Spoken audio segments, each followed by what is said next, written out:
नमस्कार दोस्तों, मैं रोहित कुमार आपका स्वागत करता हूं आपके अपने YouTube चैनल में। आज हम पढ़ेंगे सर्वनाम। इससे पहले हमने संज्ञा की एक वीडियो बनाई है, शॉर्ट ट्रिक से हम किस प्रकार से संज्ञा को पहचान सकते हैं। अगर आपको वह वीडियो देखनी है तो उसका लिंक हमने डिस्क्रिप्शन में दिया है, आप वहां जाकर देख सकते हैं। तो चलिए शुरू करते हैं। सर्वनाम। सर्वनाम शब्द दो शब्दों से मिलकर बना है, सर्व और नाम। यानी सर्व का अर्थ है सबका और नाम है नाम, यानी सभी शब्दों का नाम। दूसरी परिभाषा देखिएगा, जो शब्द संज्ञा के स्थान पर प्रयोग किए जाते हैं वो सभी सर्वनाम कहलाते हैं। जैसे मैं, हम, तू, तुम, यह, वह, कोई, कौन, कुछ। ठीक है, अब ये प्रयोग कैसे किए जाते हैं एक उदाहरण से देख लेते हैं। जैसे कि राम दिल्ली जाता है, वह वहाँ से कब आएगा।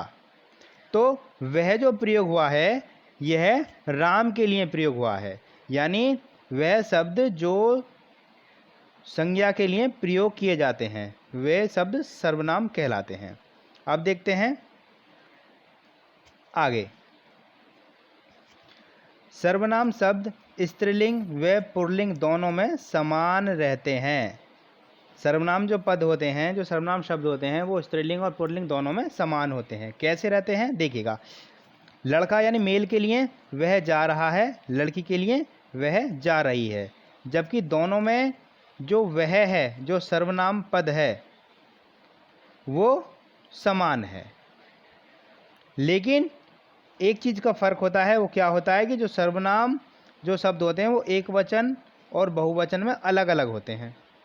कैसे होते हैं देखिएगा कि अगर एक वचन के लिए प्रयोग किया जाए तो मैं, तुम, वह, यह, इसे, उसे, ये सभी शब्द एक वचन में प्रयोग होने वाले हैं। और बहुवचन में हम, आप, वे, ये, इन्हें, उन्हें, ये सभी बहुवचन में प्रयोग होने वाले शब्द हैं। अब देखते हैं सर्वनाम के भेद।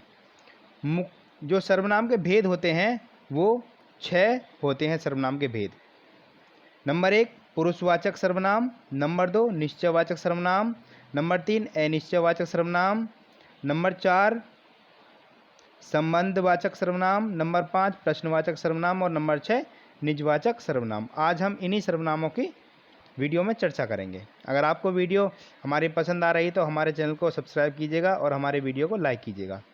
अब देखते हैं पुरुषवाचक सर्वनाम। पुरुषवाचक सर्वनाम: जिन सर्वनाम शब्दों का प्रयोग बोलने वाले या सुनने वाले के लिए किया जाता है वो वहाँ पुरुषवाचक सर्वनाम होता है। जैसे कि मैं, तुम, वह आदि। उदाहरण के अनुसार अब हम इसको समझ लेते हैं। जैसे कि मैं सोने जा रहा हूँ, तो यहाँ मैं जो हुआ है वो वहाँ पुरुषवाचक सर्वनाम है। तुम्हारा नाम क्या है, तो यहाँ जो तुम्हारा जो प्रयोग हुआ है वो यहाँ पुरुषवाचक सर्वनाम है। और वह कल जाएगा, तो यहाँ वह जो है वो यहाँ पुरुषवाचक सर्वनाम है। अब देखिए पुरुषवाचक सर्वनाम 3 प्रकार के होते हैं। अब हम इन्हें कैसे पहचानेंगे वो देखेंगे। नंबर 1 उत्तम पुरुष, नंबर 2 मध्यम पुरुष, नंबर 3 अन्य पुरुष। तो यहाँ सबसे पहले उत्तम पुरुष की बात की जाए। उत्तम पुरुष में क्या होता है कि सिर्फ और सिर्फ इसमें एक तो मैं, यानी जो मुझसे संबंधित शब्द होते हैं वो सभी उत्तम पुरुष में आते हैं। जैसे कि मैं, हम, हमारे, मुझे, इस तरीके से। और देखिएगा उत्तम पुरुष, जो उत्तम पुरुष के होते हैं, यानी सर्वनाम का वह रूप जिसमें किसी बात को कहने वाले का बोध हो, यानी जो बात उसको कह रहा हो उससे बोध हो। जैसे कि मैं, हम, मेरा, हमारा, हमें। कहने का मतलब ये है कि जिसमें जो शब्द मुझसे जुड़े हुए हों वहाँ उत्तम पुरुष होता है। जैसे कि मैं कल जयपुर जाऊंगा, मैं। और आगे उदाहरण है मुझे तुम्हारी पुस्तक चाहिए, तो यहाँ मुझे यहाँ उत्तम पुरुष का उदाहरण है। तो इस तरीके से यानी जिससे मेरा संबंध हो, जिसमें मैं हूँ, वहाँ पर उत्तम पुरुष होता है। आगे देखेंगे, दूसरा है मध्यम पुरुष। मध्यम पुरुष की क्या है कि जिसमें मैं नहीं हूँ, मुझसे सामने वाला हो, मुझसे सामने वाला, यानी जिससे मैं बात कहूँगा। किससे कहूँगा? तुम, तू, आप, तेरा, तुम्हारा। उदाहरण देख लीजिएगा, तुमसे कुछ काम है, तुम्हारे पिताजी क्या काम करते हैं। तो यानी तुमसे और तुम्हारे यहाँ मध्यम पुरुष के उदाहरण हुए। तीसरा है अन्य पुरुष। अन्य पुरुष में क्या होता है? ना तो इसमें कहने वाला ना ही सुनने वाला, यानी ना तो मैं और ना ही मुझसे सामने वाला। इसमें जो प्रयोग होगा वो किसी तीसरे व्यक्ति का प्रयोग होगा। जैसे कि वहाँ पर हमारा जो अन्य पुरुष होगा वो अन्य पुरुष सर्वनाम होगा। कैसे? देखिएगा, उदाहरण वह, वो, उसे, उसका, उनके आदि। जैसे उन्हें रोको मत जाने दो, तो ना तो इसमें मेरी बात हो रही है ना ही सामने वाले की, लेकिन यहाँ किसी तीसरे की बात हो रही है। जैसे कि वे फुटबॉल खेल रहे हैं, ना मेरी बात हो रही है ना मेरे सामने वाले की, लेकिन किसी और की बात हो रही है, तो वहाँ पर होगा अन्य पुरुष, अन्य पुरुष सर्वनाम। अब देखिए दूसरा उदाहरण है सर्वनाम का, दूसरा है निश्चयवाचक सर्वनाम।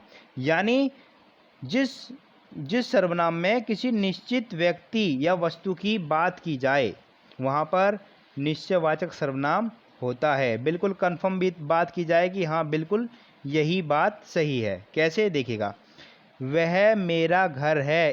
इस वाक्य में बिल्कुल 100% यानी 100% बात ये कही गई है कि यह जो घर है वो मेरा है। आगे देखेंगे, यह पेंसिल मेरी है। तो यानी जो बात कही गई है कि यह पेंसिल जो है वो मेरी है, यानी जिस शब्द में बिल्कुल कंफर्म बात की जाए कि यह जो चीज़ है वो बिल्कुल मेरी है, वहाँ हमारा निश्चयवाचक सर्वनाम होता है। अब देखते हैं नंबर 3, अनिश्चयवाचक सर्वनाम। यानी जिसमें कुछ पता नहीं चल पाता कि कौन है, कैसे है। यानी देखेंगे कि जो सर्वनाम शब्द किसी निश्चित वस्तु व्यक्ति का बोध नहीं कराते हैं। ठीक है, निश्चित मतलब कोई कंफर्म नहीं होता, अनिश्चित होता है इसमें। कैसे? देखिएगा, दरवाजे पर कोई खड़ा है, तो यहाँ कोई जो है वो अनिश्चयवाचक सर्वनाम है। पता नहीं है दरवाजे पर कौन है, आदमी है, बंदर आ गया, कोई भिक्षा मांगने वाला आया है, तो कुछ पता नहीं है कि या कोई रिश्तेदार आया है, तो कुछ पता नहीं है कि दरवाजे पर कौन है। दूसरा, दूध में कुछ गिर गया, तो इसमें भी पता नहीं है कि दूध में क्या गिरा है। तो इस तरीके से जो यहाँ कुछ और कोई जो शब्द है यहाँ अनिश्चयवाचक सर्वनाम शब्द है। आगे देखेंगे तो इसमें से कुछ बताया गया है कि जो अनिश्चयवाचक सर्वनाम होते हैं उनके कुछ उदाहरण हैं। किसी, किन्हीं, कुछ, कोई, ये जो शब्द आते हैं ये अनिश्चयवाचक सर्वनाम में आते हैं। आगे देखेंगे नंबर 4, संबंधवाचक सर्वनाम। यानी एक शब्द का दूसरे शब्द से संबंध जहाँ होता है, यानी क्या है कि एक वाक्य का दूसरे वाक्य से संबंध होता है, वहाँ हमारा संबंधवाचक सर्वनाम होता है। जैसे जो करेगा सो भरेगा, यानी यहाँ जो और सो ये जो दो शब्द हैं वो एक शब्द दूसरे शब्द की ओर संकेत कर रहा है और उसका संबंध स्थापित कर रहा है, संबंध बता रहा है। जिसे चाहो उसे बुला लो, यानी जिसे और उसे, यहाँ जो जिसे शब्द है और उसे शब्द है वो एक दूसरे में संबंध बना रहा है। यानी जैसा बोगे वैसा काटोगे, यानी जैसा और वैसा, यहाँ एक दूसरे का संबंध स्थापित कर रहे हैं। देखिएगा कुछ शब्द हैं जो संबंधवाचक सर्वनाम में प्रयोग किए जाते हैं, जिनमें से जिसने, उसने, जिसका, उसका, जो, सो आदि ये कुछ शब्द ऐसे होते हैं जो संबंधवाचक सर्वनाम में प्रयोग किए जाते हैं। अब पांचवा देखिएगा, प्रश्नवाचक सर्वनाम, यानी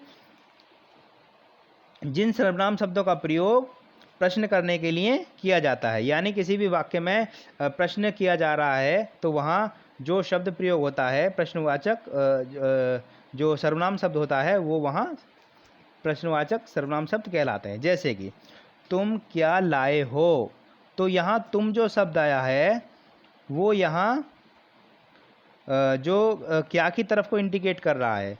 तो यहाँ जो क्या शब्द हुआ वो यहाँ प्रश्नवाचक सर्वनाम हुआ। दूसरा है दरवाजे पर कौन खड़ा है, तो यहाँ कौन शब्द जो हुआ वो यहाँ प्रश्नवाचक सर्वनाम शब्द हुआ। तो कुछ प्रश्नवाचक सर्वनाम शब्द कौन से होते हैं वो देख लेते हैं। कहाँ, कौन, किसने, किसे, क्या और कब, जो प्रश्नवाचक शब्द जो होते हैं वही प्रश्नवाचक सर्वनाम होते हैं। इसमें कुछ नई बात नहीं है। आगे देखेंगे, लास्ट है हमारा निजवाचक सर्वनाम, जिसमें निज का मतलब निजी यानी पर्सनल। जिस सर्वनाम शब्द में जो अपने बारे में, जो स्वयं के बारे में बात कही जाए वहाँ हमारा निजवाचक सर्वनाम होता है। तो कैसे है, उदाहरण देखिएगा। मैं खुद ही चला जाऊँगा, तो यहाँ जो खुद का प्रयोग हुआ है से अपने लिए, तो वहाँ ये निजवाचक सर्वनाम शब्द है। आगे, हमें अपना काम अपने आप करना चाहिए, तो अपने आप जो शब्द आया है यहाँ स्वयं के लिए आया है, तो यहाँ निजवाचक सर्वनाम शब्द हुआ। तो यही वीडियो है आपकी सर्वनाम की। तो आशा करता हूँ कि आपको ये वीडियो पसंद आई होगी। तो हमारे चैनल को सब्सक्राइब कीजिएगा और साथ के साथ बेल आइकन भी दबाइएगा कि जिससे आगे हम वीडियो बनाएं तो आपको उसका नोटिफिकेशन मिलता रहे। और अगर आपको किसी हिंदी संबंधित किसी भी कंटेंट पर आपको वीडियो बनवानी है या कोई समस्या है तो आप हमें कमेंट बॉक्स में बताइए, हम उसकी वीडियो आपको जल्द से जल्द बनाकर देंगे। आशा करता हूँ कि आपको हमारी वीडियो पसंद आई होगी। तो हमारे चैनल को प्लीज़ सब्सक्राइब कीजिएगा। Thank you.